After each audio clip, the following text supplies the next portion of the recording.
Every story appears ordinary until you see the core side of it. And what you're looking for is the story behind the news. We bring it to you from Lagos, the commercial capital of Nigeria. Giving you all sides and political stories round the clock. Every detail from the start line to the final whistle. CoreTV News, expanding your view.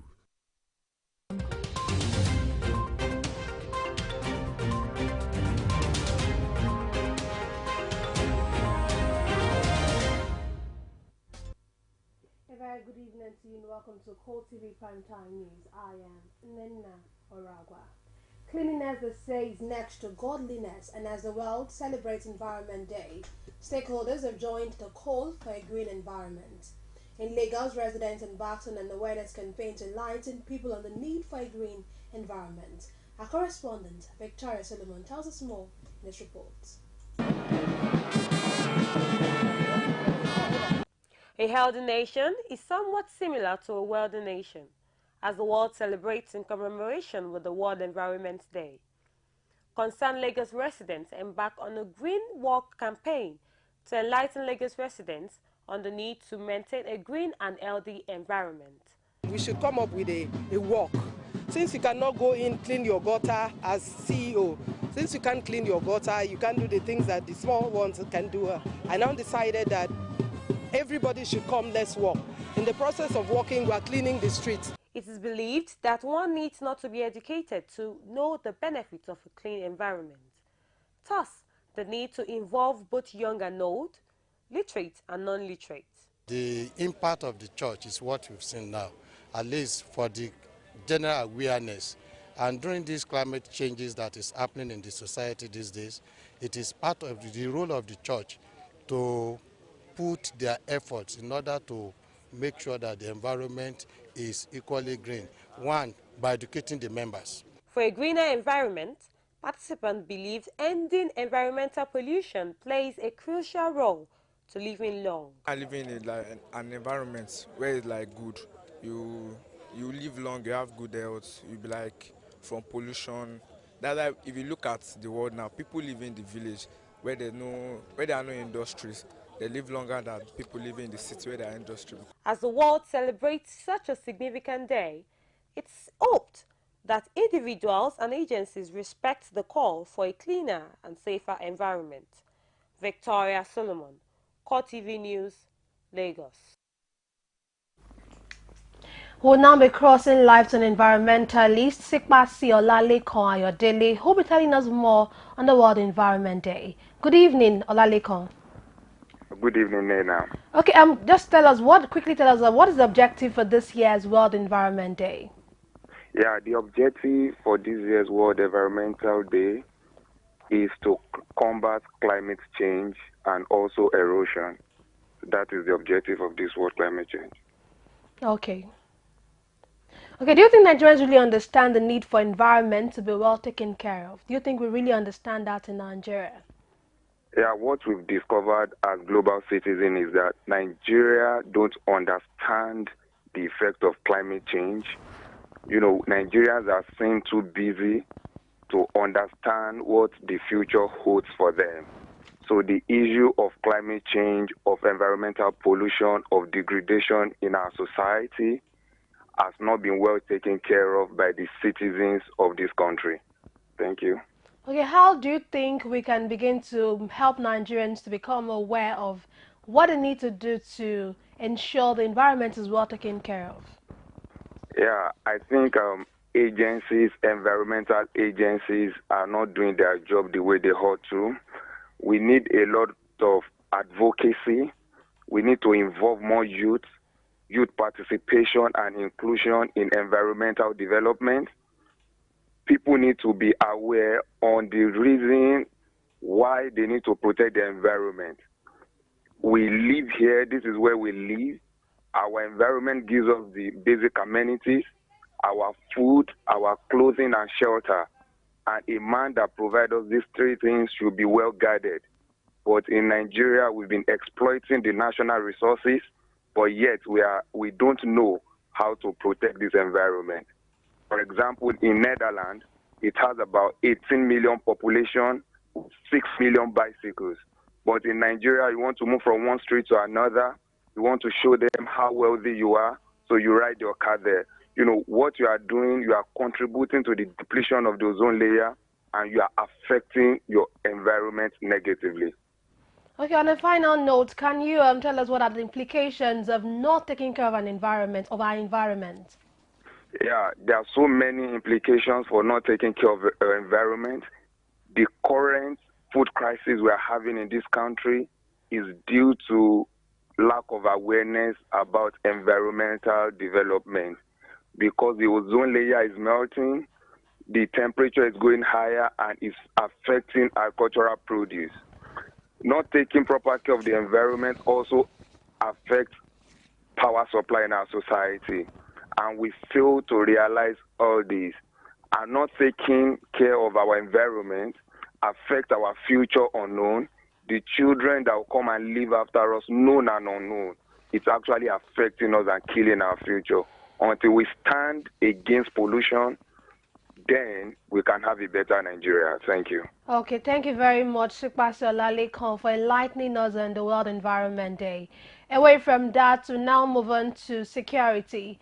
The Nigerian Air Force has reaffirmed its commitment to stop all forms of criminal activities in the country, including economic saboteurs from the Niger Delta region.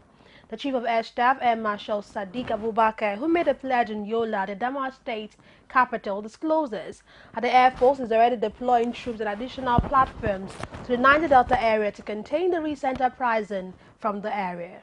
He assured Nigerians that the Air Force, in collaboration with other security agencies, will continue to sustain the tempo of its operations in the war against insurgency in the country.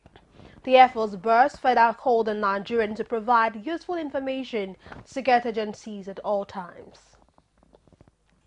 Kano State Governor Abdullahi Ganduje has condemned the killing of an Igbo marketswoman, Bridget Agbahime, at Kofa Wanbai Market in Kano City by suspected hoodlums.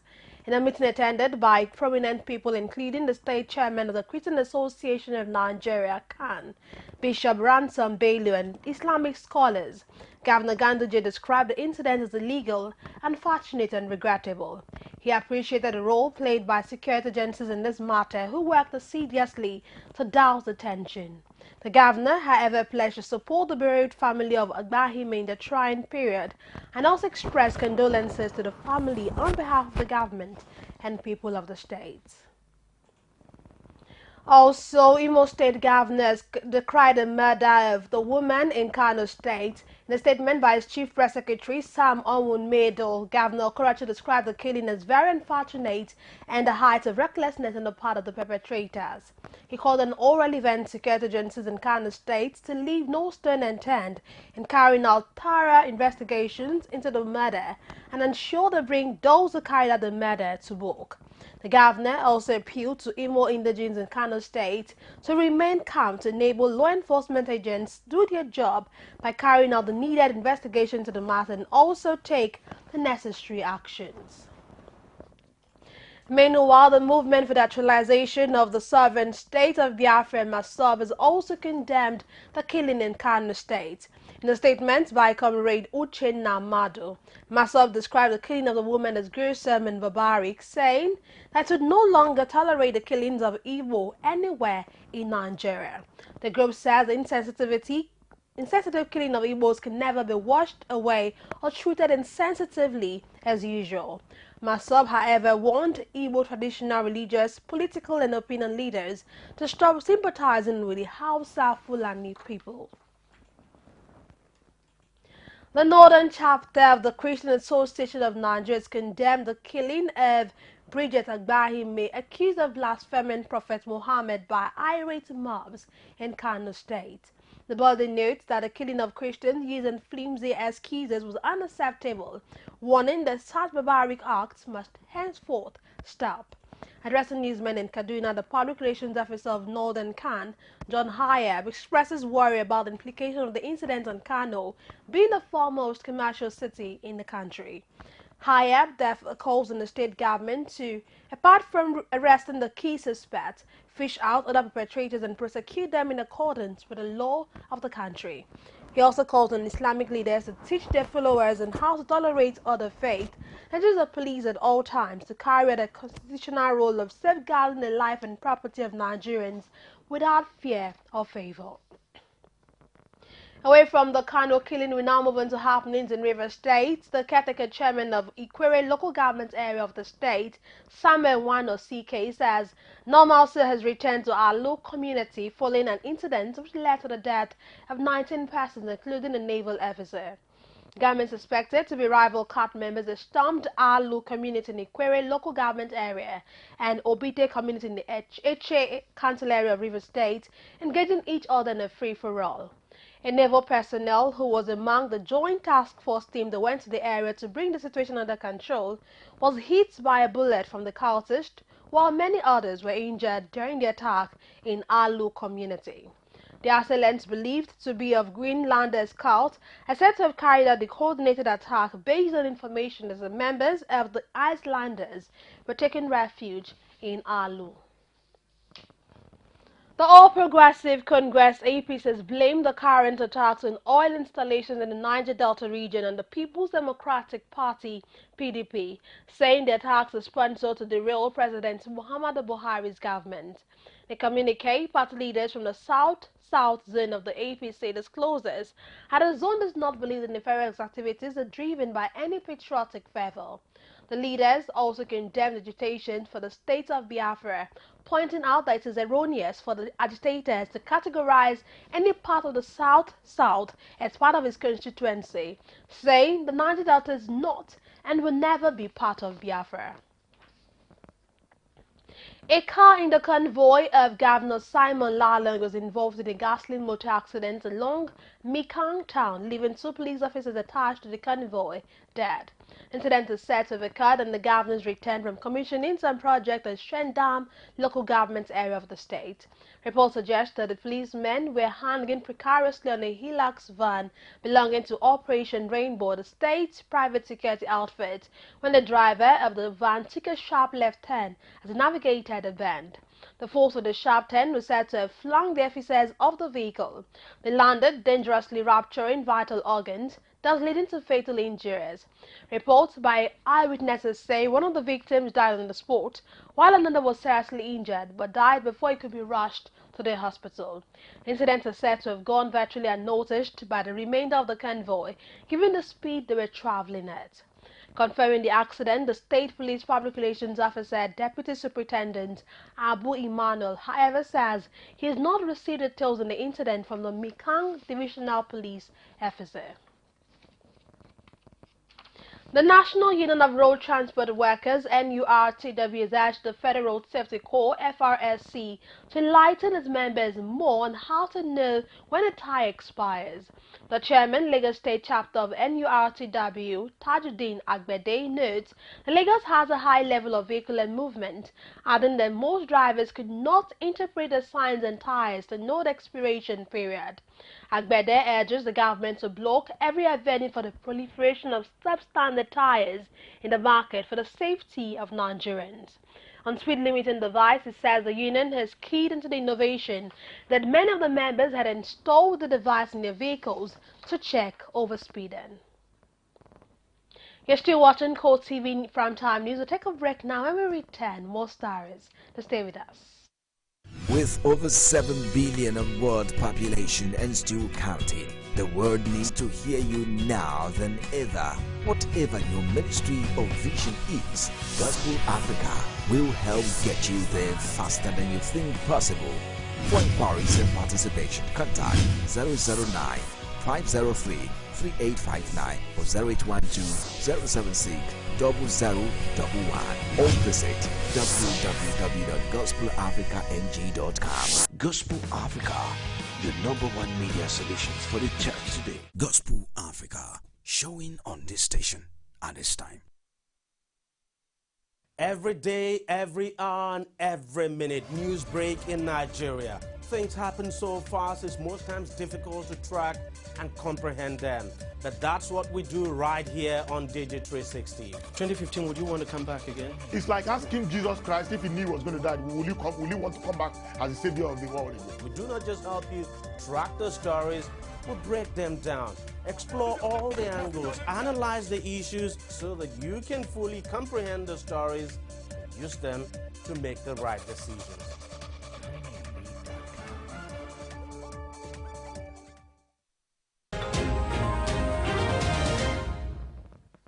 Glad to have you back at still CoreTV Primetime News. For more than news stories, join us on our social media platforms, facebook.com/CoreTV News, on Twitter at CoreTV News NG,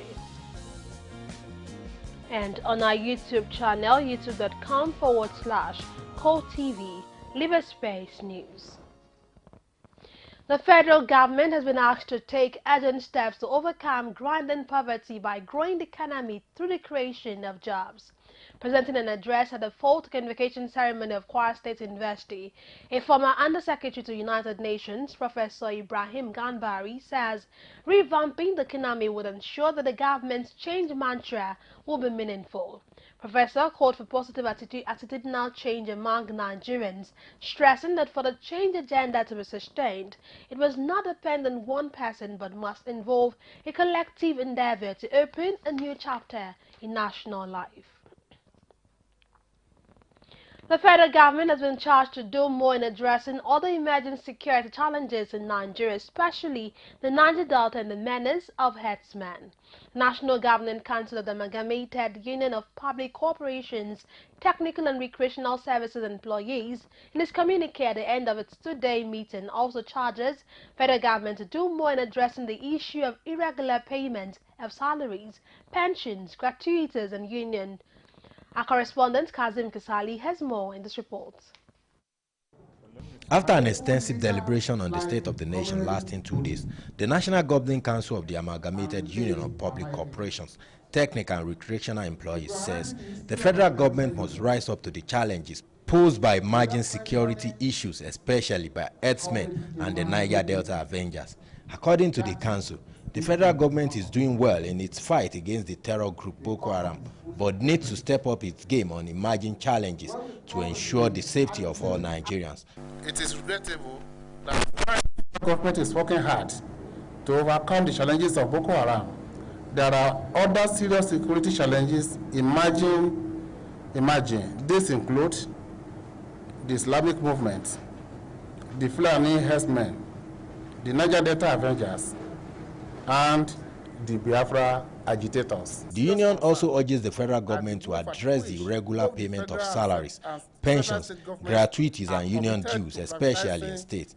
The union expresses its readiness to fight the alleged insensitive commercialization, privatization, and concessioning of critical sectors of the economy, which it discloses negates the principle and concept of government. The NGC in session expressed its opposition to any form of privatization, commercialization, or concessioning, based on the fact that every government, whether federal or state, has a responsibility to provide essential social services for its citizens. Privatizing critical sector of the economy will therefore negate the basic objective and the constitution of this country. The union also calls on the federal government and other well-meaning Nigerians to put a stop to the alleged unconstitutional actions of the Kaduna state government, while also calling for the release of labour leaders detained in some states. Kazim Kasali, CoreTV News, Abuja.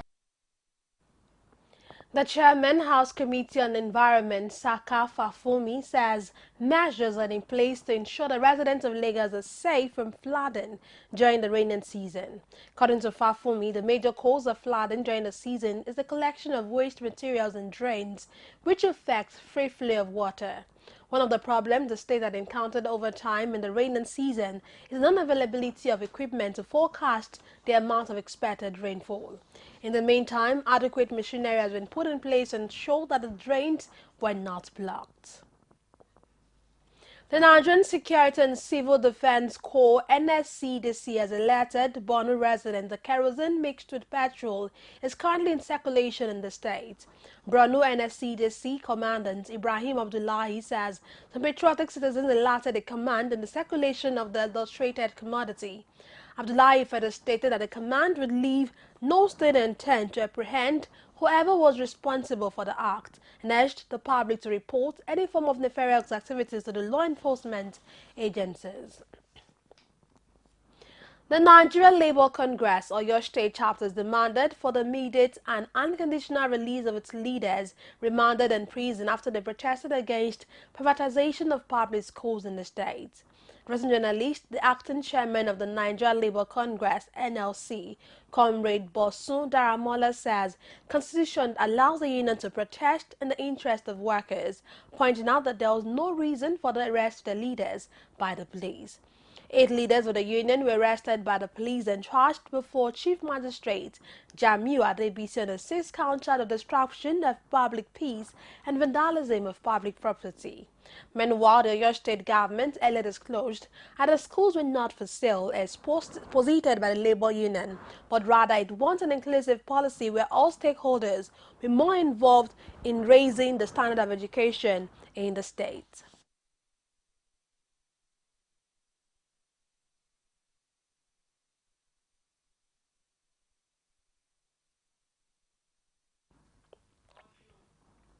In the same vein, the Nigeria Labour Congress has described the failure of the Ondo State government to pay salaries of workers and pensions for months as an act of criminality against the workers, pensioners and members of their families. President of the NLC, Ayuba Waba, discloses this in a letter to the state governor, Olusegun Mimiko, over unpaid salaries and pension arrears to state workers and 4 months of unpaid salaries, pension arrears for local government employees. The NLC's president says the current socioeconomic challenges in the country would not be enough to deprive workers and pensioners of deserved salaries and pensions. Waba, however, called on the governor to put more effort in the area of generating revenue internally. With the recent announcement of the rise of unemployment in Nigeria from 10.4% to 12.1%, many are apprehensive of what will come next, with news on a daily basis about retrenchment of workers across most sectors of the economy and a drop in revenue accruable to the nation. While the federal government has put in place some measures, especially in the 2016 budget, to address the issue, many still think more still needs to be done.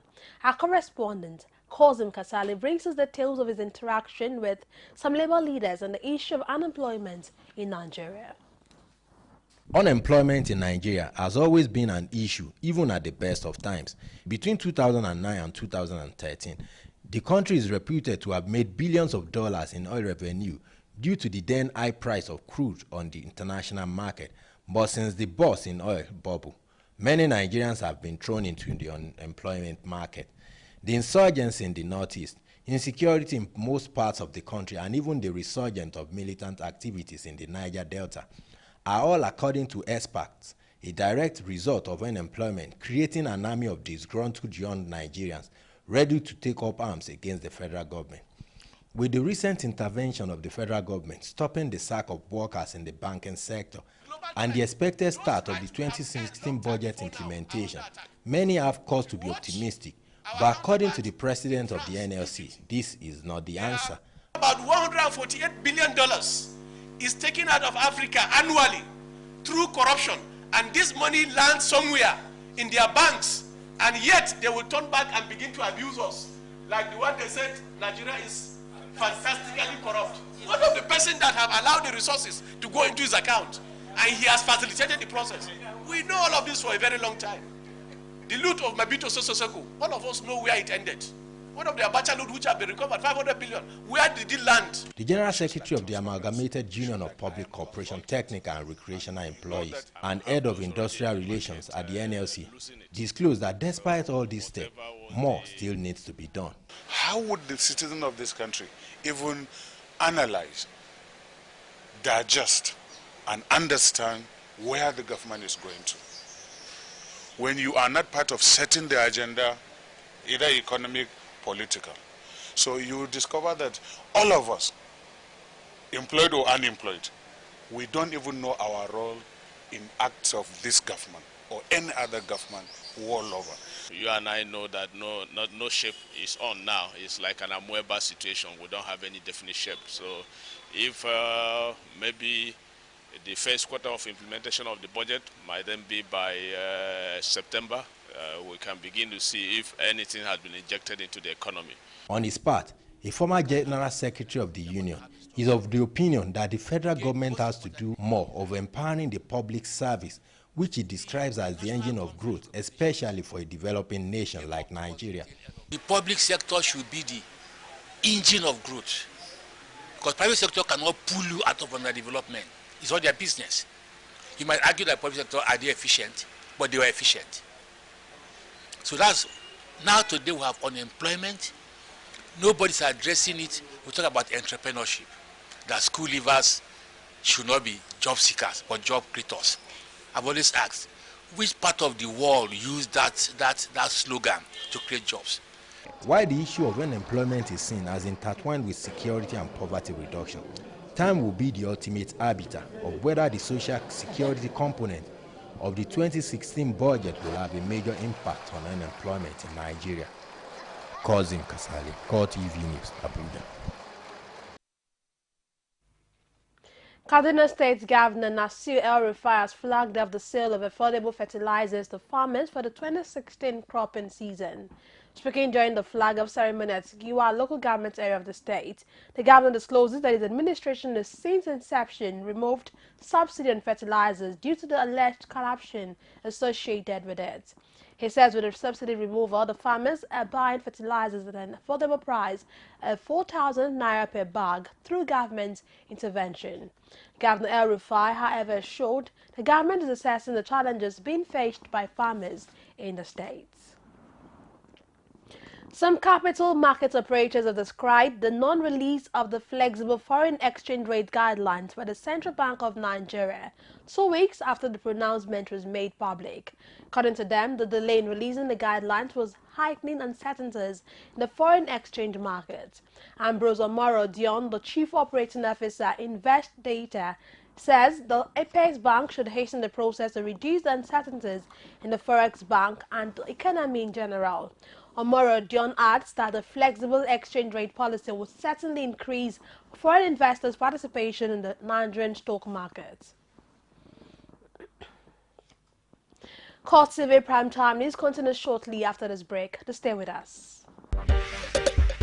You know, Angela, that's a very difficult question. It is difficult to respond to that question. Angela, that's a great question. Great question, Angela. Angela, that is a very great question. That's a great question, Angela. Okay, that's a great question. Yeah, very good question. That's a good question. That's a good question. That's an interesting question. This is an interesting question you pose. 60 Minutes with Angela.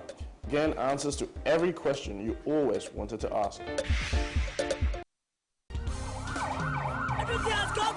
CoreTV News now live on all Androids. Welcome to CoreTV Primetime News. Download CoreTV News app from your Play Store. Click on the menu to see all our top stories from politics, sports, business, foreign news and live TV to watch us live on your mobile. I want to know why I should be believing them. You can also click on video to see all our YouTube videos. CoreTV News, a 24-hour news station.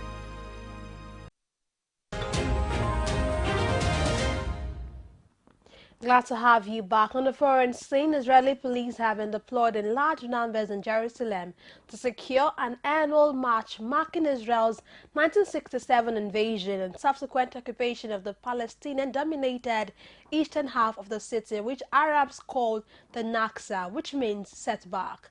This year's march comes as Muslims prepare to begin to observe the fasting month of Ramadan, when many Palestinians visit Al-Aqsa Mosque in Jerusalem's Old City.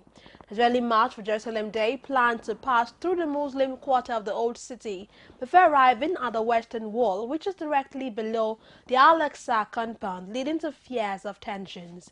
On June 5, 1967, Israel invaded Palestinian, Egyptian and Syrian territories at once, and 6 days later, it occupied the Sinai Peninsula, Gaza Strip, West Bank, and Golan Heights. Since then, the West Bank and Golan Heights remain illegally occupied, while the Gaza Strip has been crippled under a 9-year blockade that has denied 1.8 million Palestinians the right to access medical equipment, clean water, and food. Fighters battling to retake Fallujah from the Islamic State of Iraq on the Levant, ISIL, say they have secured the southern edge and have almost completely encircled the whole Iraqi city.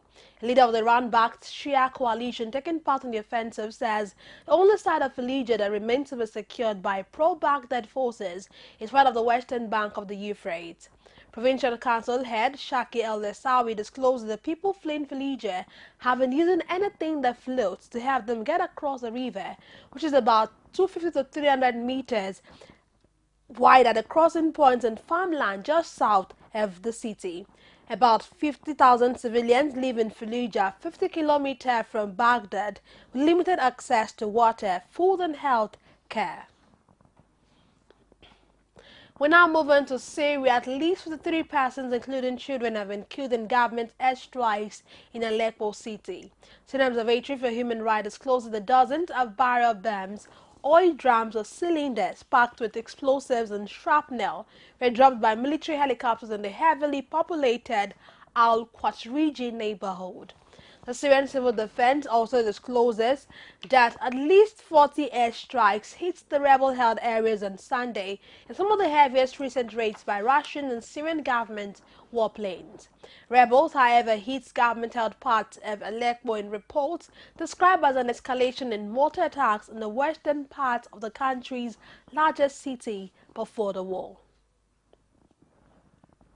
Two former Polish presidents have led tens of thousands of marches in Warsaw to protest against the right-wing government policies and mark 27 years since the oust of communism.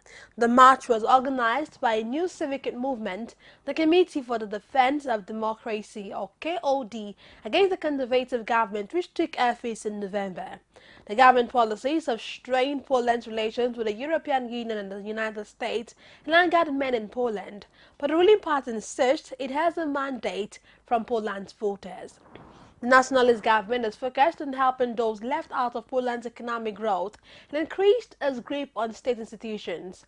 The moves have, however, paralyzed the nation's constitutional tribunal, put state-owned media under government control, and increased police surveillance powers. We now move into sports. Our style, and that's what he delivered. Tributes have continued to pour in from all over the world for boxing legend Muhammad Ali, who many see is not only a fulfilled boxer but a black rights activist. Born Marcellus Clay, the world heavyweight title holder in the later part of his life, battled Parkinson's disease, which kept him in there for the most time. Ali was rushed to the hospital on Thursday, June 2, 2016 for a respiratory illness. He was placed on life support before he eventually died on Friday, June 3. In this report, our correspondent, Kozim Kasali, takes a look at the life and times of the late boxing legend. Born Cassius Marcellus Clay in Louisville, Kentucky in the United States of America on the 17th of January 1942. The late Muhammad Ali was known for his charisma and bold talk even as a young boy. He took up boxing as a meeting with a police officer whose advice he heeded after his stated desire to beat up the thief who stole his bicycle. He became Olympic boxing champion in the light heavyweight category after the 1960 Rome Olympics and turned professional immediately after, becoming world champion after upsetting then world champion Sonny Liston in 1964. Known for his sharp tongue as well as his skill in the boxing ring, he is known for quotes such as "I am the greatest," "I sting like a bee and fly like a butterfly," and others, while also predicting in most cases what will happen during his fight. He had a run-in with American authorities when he joined the Nation of Islam and for his association with the late Malcolm X, with everything coming to a head over his refusal to serve in the Vietnam War in 1967 and was later stripped of his world heavyweight title. He later regained the title in 1974 in a fight with George Foreman after a successful appeal against his conviction for draft evasion charges in the United States Supreme Court, in a fight known as the Rumble in the Jungle in Kinshasa, a fight also remembered for the Ali Boumaye chant by Zayans, who came out to support him on his daily training routine. He also had three great fights with Frazier, the most famous of which is referred to as Thriller in Manila, with Frazier unable to stand up to continue in the 15th and last round. Now that the sun has set for one of the most charismatic sporting personality that ever lived, and also the best sportsman of the 20th century, the eulogies have been pouring in all over the world, with America's President Barack Obama and one of his former opponents, George Foreman, leading the tribute. Though he was robbed of the later years of his life by the debilitating ailment known as Parkinson's disease and succumbed to complications from failing immune system due to what is known as septic shock, he will be remembered as the greatest boxer that ever lived, and also the only star whose name is not on the walk of fame in Hollywood due to respect for the Prophet Muhammad, peace be upon him. Kazim Kasali, CoreTV News, Abuja. He's indeed a legend, and we pray that he would rest in peace. Moving on, 11 persons have been arrested during a fracas at Epsom Downs Racecourse after Saturday's derby. Surrey police says bottles were thrown and 2 people were injured, one of which is an officer in the disturbance near the main music stage. Police officer had a tooth knocked out and was taken to the hospital for treatment for facial injuries. The 18-year-old man was treated for head and facial injuries at the scene. Police wearing riot gear arrested men aged between 18 and 36 from Sutton, Croydon, Caterham and Reigate, along with 4 teenagers from London and Epsom. And finally, in tennis, world number 1 Novak Djokovic has won his first French Open title and completed a career Grand Slam after defeating Britain's Andy Murray. The 9-year-old Serb won 3-6, 6-1, 6-2, 6-4, 3 to win his 12th major title, become the first man since Rod Laver in 1969 to hold all 4 Grand Slams at once. Murray, Britain's first male finalist in Paris since 1937, had hoped to secure the 3rd leg of his own career slam, having already won Wimbledon and the US Open. Djokovic had finished runner-up 3 times in Paris. He becomes only the 8th man in history to have won all 4 of the sport's major singles prizes and could yet match Laver's achievement of winning all 4 in the calendar year. And that's it on CoreTV Primetime News. Thank you very much for staying with us. I am Nena Oragwa. Do have a beautiful night rest.